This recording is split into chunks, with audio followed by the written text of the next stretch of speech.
أعوذ بالله من الشيطان الرجيم. بسم الله الرحمن الرحیم. چرا ما که میتونیم از 100 کانال به خدا برسیم از یک کانال میخوایم بریم؟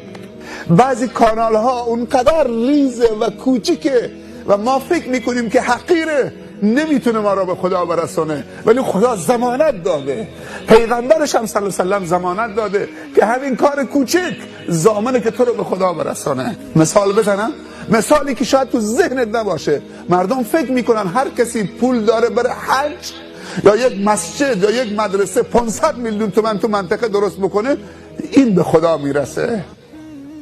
500 میلیون خیلی تو نظرش بزرگه. سفر حج، دانشگاه درست بکنه، مدرسه دینی به تنهایی هزینه بده، سال 200 نفر داماد بکنه، فقط این به خدا میرسه. نه، بعضی کارهای ریز هست که واقعا نوید بخشه، در دسترس همه است. اینجاست که پیامبر میفرمایند صلی الله علیه وسلم تبسمک فی وجه اخیک صدقه.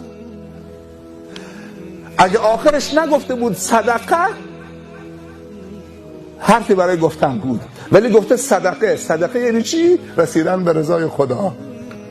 گفته یه لبخند فقط بزن، خرج نداره، کافیه که 2 تا لبتو بلند بکنی سپیدی دندانت پیدا میشه لبخند، میشه تبسم. تبسمک فی وجه اخیک صدقه. یکی از راههای رسیدن به رضای خدا و خدا یه لبخند خالصانه تو صورت برادرته. خرج داره، هزینه